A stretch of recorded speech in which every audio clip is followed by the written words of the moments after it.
All right, welcome to Creator Hardware. Today we're going to do a complete buying guide to buying your own tripod. We're going to go through the types, the heads, well, even some budget options that may work for you. So first off, well, I use a lot of Manfrotto. Not a sponsor, it's just good products at decent prices, and that's what I use. I've had good luck with them, but I'm going to give you some budget options.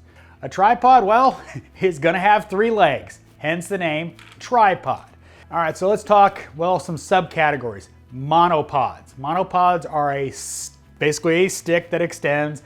It might have a single post or it might have 3 posts, and it's designed for, well, travel. The problem with monopods is, well, they tip over easily. A lot of people use them for trade shows and like that thing because they're easy to pack. But the thing you have to understand about them is, well, your entire trip for that trade show could be ruined with just something as simple as somebody else bumping your camera. So if you're doing a, talking headshot, interviewing somebody, and somebody comes along and just hits it, well, your several $1,000 camera may be destroyed. So I really don't like monopods as a category. They just are too unstable for most applications. Now, if you've got a cameraman and somebody's going to be holding on to that monopod, you could be good. But we're going to focus on tripod. Another subcategory of, well, tripods is these desktop style wraparound. Various examples of tripods that are designed, well, to go on desks, to be wrapped around a post so you can get a different kind of shot. These are also, well, tripods, because you can see tripod. Maybe a good option depending on your situation. Now, one of the things that always comes with them is these kind of ball heads, which does allow you to level. It's got a little level in it.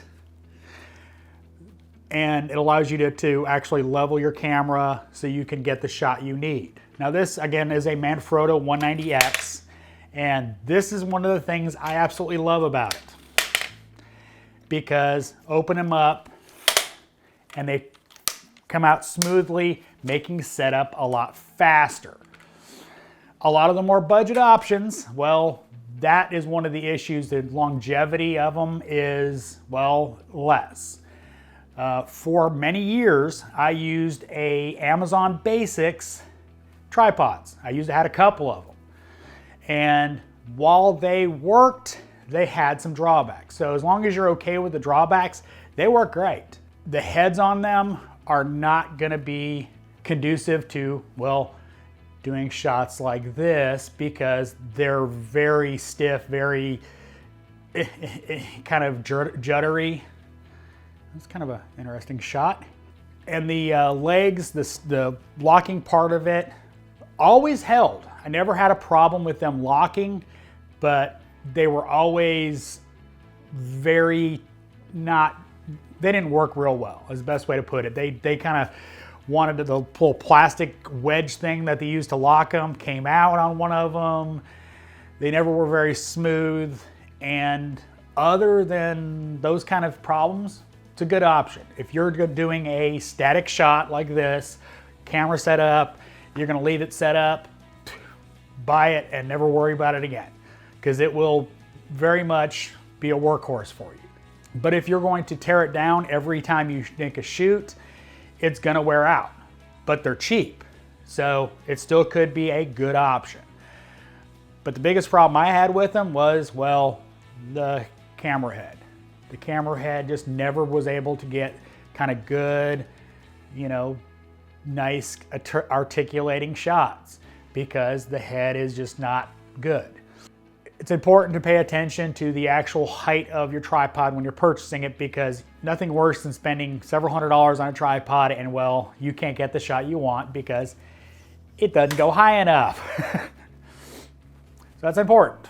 Now, most tripods, you've got the budget range, you've got the mid-tier stuff, and then you've got the really, really expensive professional heavy-duty stuff that we're not really gonna go into because, well beyond what anything a YouTuber content creator is probably gonna need, because, well, spending $1,500 on just the tripod probably out of most YouTubers' budgets.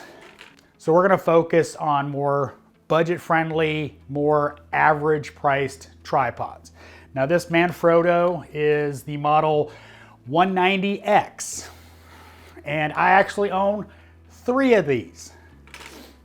They're a good, reliable, durable tripod. So now we're going to talk about the actual heads themselves. Now, at the shop, I do not have a fluid head. My other channel, I shoot talking head videos, and for the most part, I shoot, well, talking head videos. Every now and then I shoot some B-roll and kind of stuff, but for the most part, for the actual shoot, I use a photo style tripod head. Why? Because my floor is not level and I need to actually level the camera, and it's easier to do that on the head than adjusting the legs. Because, well, it's easier to do it with that than trying to, you know, go up and down and get it just perfect. It's easier just to adjust it a little bit on the head. Fluid heads, when you're looking at fluid heads, and this is a MHX Pro-2W. Now this is a good workhorse fluid head. Now what that means is there's fluid in the tilting mechanism. It's hydraulic. So it allows you to set tension on it as well as lock it up. Your locking mechanism is right here, so you can't change the angle. So if you've got a set shot, you can lock it up, or you can do a pan tilt, something like that. Now the tension on it is set with this knob. Now they all work the same, they just have different controls. Now I accidentally hit it, so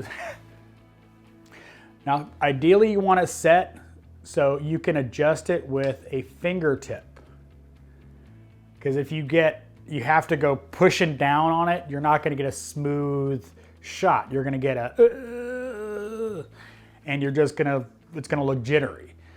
Well, that's the reason you get a fluid head like this, is so you can get that smooth pan and tilt.